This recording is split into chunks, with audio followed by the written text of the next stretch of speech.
샬롬, 반갑습니다. 시편 17편 1절 말씀입니다. 여호와여, 의의 호소를 들으소서. 나의 울부짖음에 주의하소서. 거짓되지 아니한 입술에서 나오는 나의 기도에 귀를 기울이소서. 자, 다윗이 사람들의 고발로 사울에게 붙잡힐 위기 가운데서 기도를 하는데, 그 기도의 내용이 자신의 정직함과 거짓되지 않은 입술에 대해서 강조를 하고 있습니다. 왜 이런 고백을 합니까? 바로 여기에 대한 아픔이 있기 때문입니다. 그동안 사울은 다윗을 없애기 위해 수많은 비열한 방법을 썼는데, 그 가운데서도 다윗을 가장 아프게 했던 것은 거짓 소문을 퍼뜨리고 또 모함을 해서 사람들의 신뢰를 잃게 한 것입니다. 사실 이 전략은 태초부터 이제까지 써먹고 있는 사탄의 고전적인 전략입니다. 그런데 놀랍게도 사람들은 이런 사탄의 전략에 넘어가서 진실보다는 뻔한 거짓말에 많이 귀를 기울입니다. 제가 미국에 있을 때 타블로라는 가수에 대한 학력 시비 사건이 있었는데, 어떤 네티즌 한 사람이 이 가수가 스탠포드 대학을 졸업했다는 것이 가짜라고 시비를 걸기 시작해서 이것을 동의하는 사람들의 카페가 생기게 되고, 거의 한 사람을 매장할 만한 폭로가 계속 있었습니다. 그러다가 대학을 통해서 그가 스탠포드를 졸업했다는 사실이 다 확인이 됐는데도 오히려 그를 의심하는 가입자가 더 늘어나서 20만 명 정도까지 되는 걸 봤습니다. 학교에서 확인을 해줬는데 가짜로 의심하는 가입자가 더 늘었어요. 전혀 이해가 가지 않죠. 근데 사실 이건 완전히 병이죠. 왜 사람들이 이렇습니까?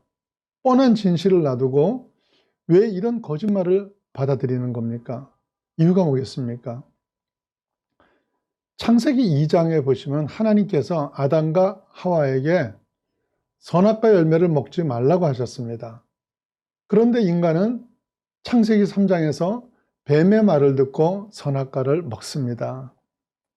하나님의 말씀보다도 징그럽고 강교한 뱀의 말을 듣는데 왜 그런 겁니까?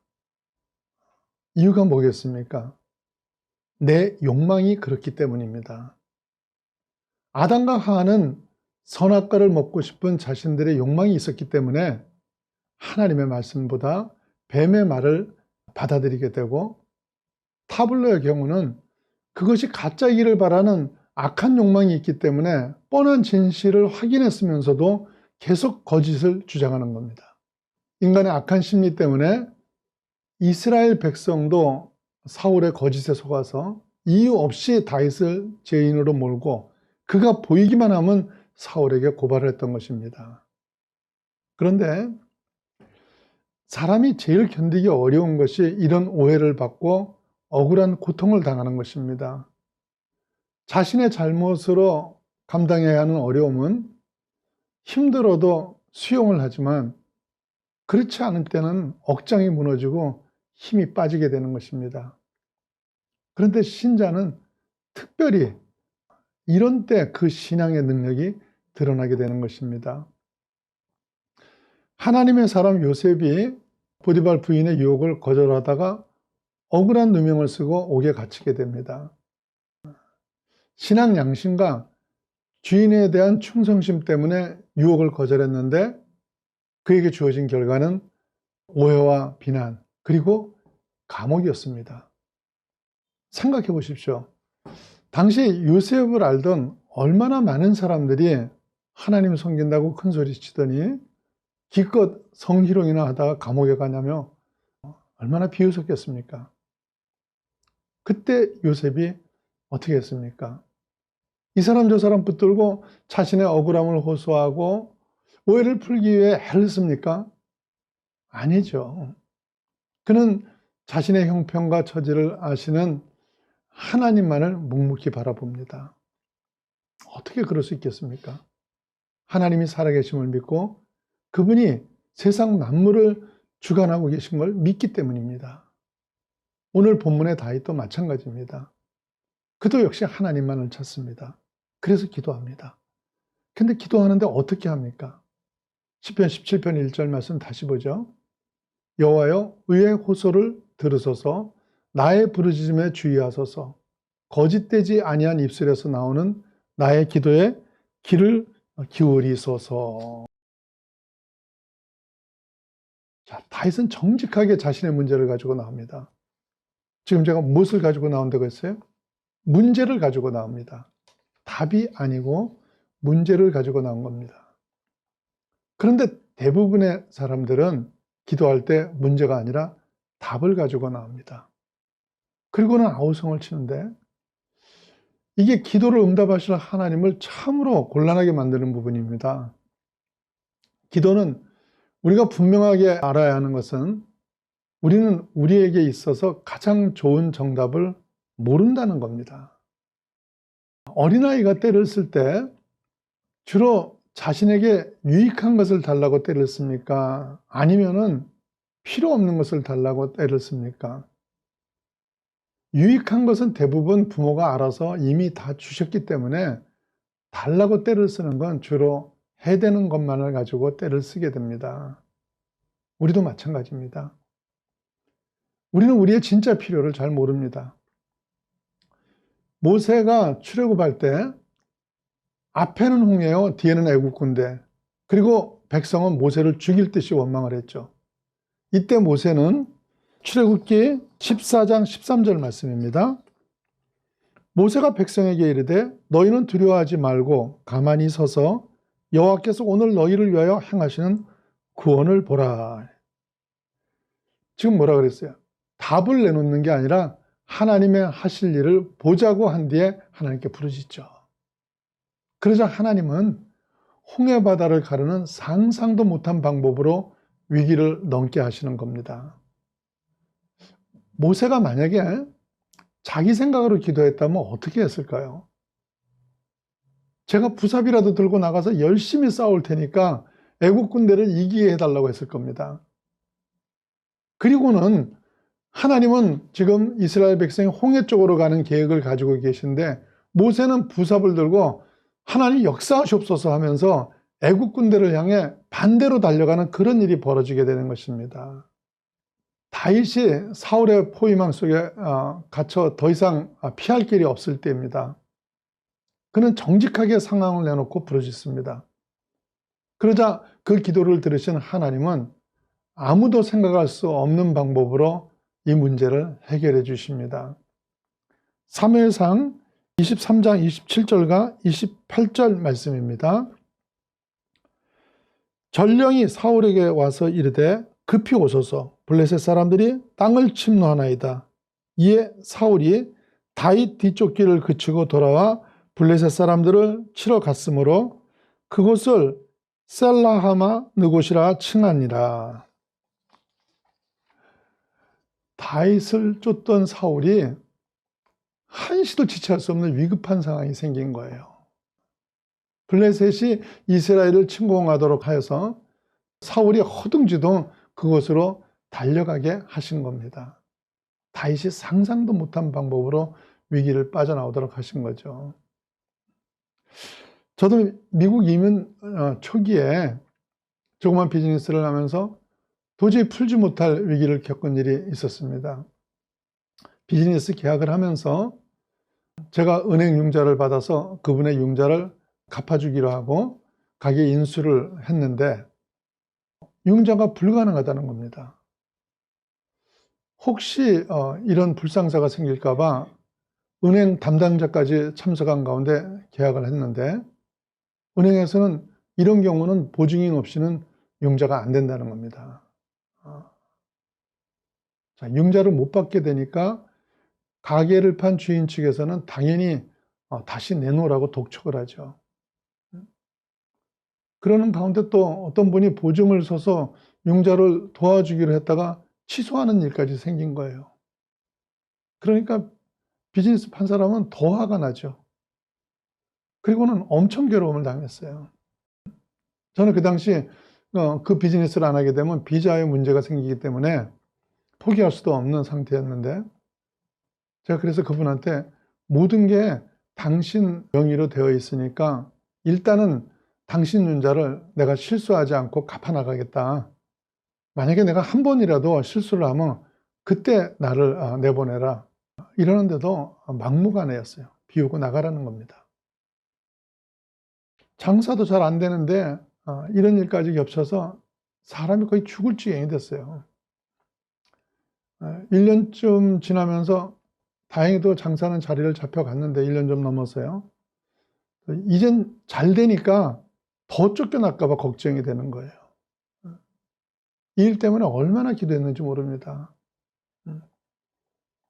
해결해 달라고, 융자를 받게 해달라고, 아니면은 주인의 마음이라도 좀 바꿔달라고. 근데 하나님이 그거 어느 것도 안 들으시는 거예요. 도저히 저한테는 답이 없는 것 같았습니다. 그러던 어느 날 은행이 느닷없이 융자를 해주겠다고 은행으로 저를 오라는 겁니다. 가서 보니까 주인이 부도가 난 거예요. 부도가 나서 정리에 들어가게 되면은 그 주인한테 빌려준 기계에 대한 융자금을 은행이 못 받을 것 같으니까 급히 제가 인수하게 하면서 제가 그 빚을 갚도록 한 것이었어요. 그리고는 그 당시 일반 대출 금리의 반도 안 되는 금리로 융자를 해준 겁니다. 그리고 그 과정에 제가 왜 은행에서 처음에는 융자가 된다고 하고 나중에 안 해줘가지고 사람을 이렇게 고생을 시켰냐고 알아봤는데요. 그 은행 직원이라고 나온 사람이 그분의 친척이었는데 거짓 서류를 가지고 융자를 받게 하려다가 문제가 생긴 것이었어요. 그런 일이 왜 생겼냐면 나한테 비즈니스를 싸게 판 것도 부도 준비를 했던 거였어요. 그래서 저는 어쨌든 가진 돈이 없어서 비즈니스를 살 수 없었던 사람인데 그보다 더 소중한 건 그 어려움 때문에 간절하게 주님을 찾는 중에 기도에 대한 여러 가지 귀한 체험을 할 수 있었던 거예요. 여러분, 우리의 답은 정답이 아닙니다. 우리는 문제 해결을 위해 우리가 생각할 수 있는 환경과 조건을 동원해 방법을 제시하는데 온 세상을 주관하시는 하나님은 세상 어떤 것으로라도 우리를 위해 사용하셔서 문제를 해결하실 수 있는 분이세요. 그래서 하나님 앞에 나올 때는 답이 아니고 문제를 가지고 나오십시오. 답은 여호와께서 주시는 겁니다. 자, 두 번째로 위기 가운데 해야 할 중요한 일이 있습니다. 신자는 아무리 상황이 어려워도 가야 할 길이 있고 가지 말아야 할 길이 있다는 것입니다. 자, 시편 17편 5절 말씀입니다. 나의 걸음이 주의 길을 굳게 지키고 실족하지 아니하였나이다. 주의 길을 굳게 지켰다 하죠. 사람이 어려움에 빠지면 어쩔 수 없이 편법을 쓰는 수가 있습니다. 하나님도 이건 이해하실 거야 이러면서 슬그머니 하지 말아야 할 일을 할 수 있는데, 그런데 하나님의 사람 다윗은요, 도망 중에 목숨이 위태로운 가운데서도 하지 말아야 할 일은 하지 않았다는 겁니다. 실제로 다윗은 자신을 끈질기게 추적하는 사울을 2번이나 죽일 수 있었지만 사울을 왕으로 세우신 하나님의 뜻이 있기 때문에 포기했습니다. 자, 사울이 다윗을 추격하다가 다윗 일행이 숨어있는 굴에 혼자 볼일을 보러 들어오게 되죠. 사울을 해치자는 부하들의 권유를 뿌리친 후 다윗이 사울에게 했던 말입니다. 사무엘상 24장 10절 말씀입니다.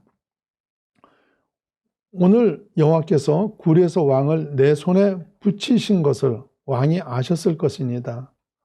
혹이 나를 권하여 왕을 죽이라 하였으나 내가 왕을 아껴 말하기를 나는 내 손을 들어 내 주를 해치 아니하리니 그는 여호와의 기름 부음을 받은 자가 됨이니라 하였나이다.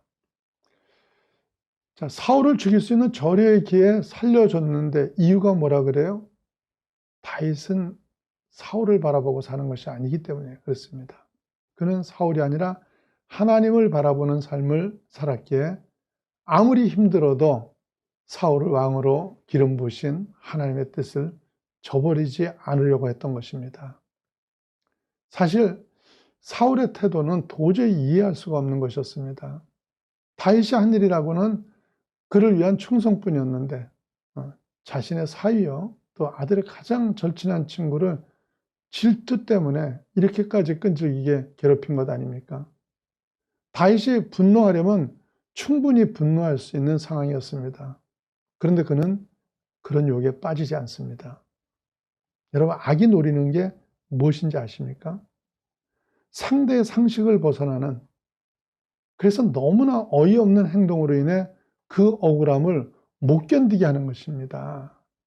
그것으로 인하여 선한 사람이 독한 마음을 먹게 하고 결국은 악을 저지르게 하는 것이 사단의 목적인 것입니다.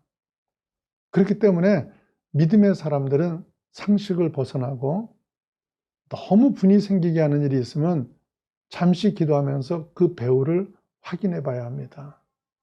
그리고 어떤 경우에도 그런 억울함으로 인해 자기가 악해지는 일은 없어야 하는 겁니다. 믿는 사람은 어떤 어려움이 있더라도 붙들어야 하는 길이 있습니다. 믿는 자는 믿는 자의 기본이 있는 것입니다. 이 기본을 벗어나면 흉해지는 것입니다. 우리 몸의 피는 우리에게 너무나 유익한 것입니다. 모든 노폐물을 씻어주고 온몸 구석구석에 생명을 공급하는 것이죠. 그런데 그 피는 언제나 몸 안에 있을 때 좋은 겁니다. 피가 몸 밖에 나가면 징그럽습니다. 콧물도 마찬가지입니다.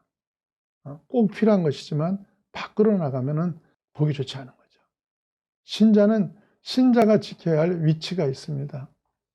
힘들다고 수단과 방법을 가리지 않고 살 수 있는 게 아닙니다. 신자는 위기 중에도 놓치지 말아야 할 사명이 있습니다. 사명은 우리가 하나님의 붙들린 자란 증거고 축복의 통로인 것입니다.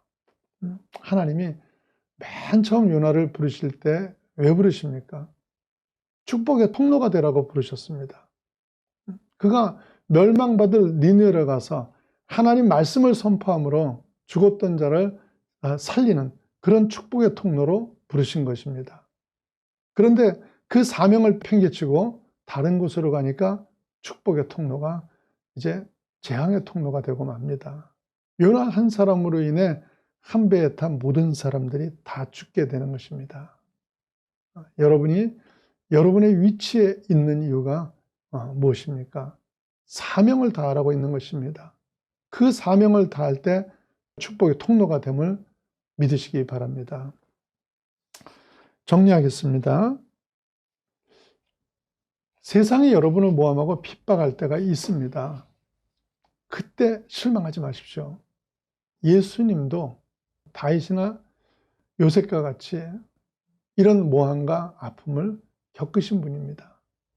주님은 자기의 고향 동네로부터 배척을 당했고 형제로부터 외면당하고 자신의 제자 가룟 유다에 의해 팔려가고 수제자인 베드로의 배신을 경험합니다. 이런 아픔을 묵묵히 경험하신 주님이시기에 우리의 억울한 아픔을 누구보다도 잘 아십니다.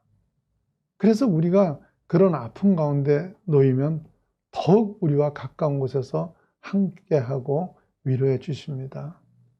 아무리 어려움이 있어도 우리에게는 마땅히 가야 하는 길이 있습니다. 그게 신자의 길이요, 십자가의 길입니다. 그런데 그 길을 가기에 우리는 너무나도 연약합니다. 그래서 우리의 능력과 우리가 감당해야 할 신자의 길 사이에는 언제나 갭이 있습니다. 이 차이를 무엇으로 메꿔야 합니까? 기도입니다. 기도하면 하나님은 이런 불가능한 일도 해결해 내십니다. 어떤 악한 일로도 선을 이루어내십니다. 보디발의 아내가 준 고난의 자리가 요셉에게는 기회의 자리가 되지 않습니까? 그래서 우리는 악한 자를 원망하거나 악한 자에게 보복을 하려고 해서는 안 됩니다. 요셉이 억울해서 이 사람 저 사람 붙들고 억울함을 하소연했다고 생각해 보세요. 예를 들어 보디발에게 상세히 하소연을 해서 만약에 그 자리를 피했으면 감옥에서 꿈을 해명하고 총리가 되는 기회도 피하게 되는 것입니다. 우리는 어려운 형편을 피하느냐 아니냐 하는 것보다 중요한 것이 어떤 형편에서도 하나님이 동행하고 계시냐 아니냐는 것입니다.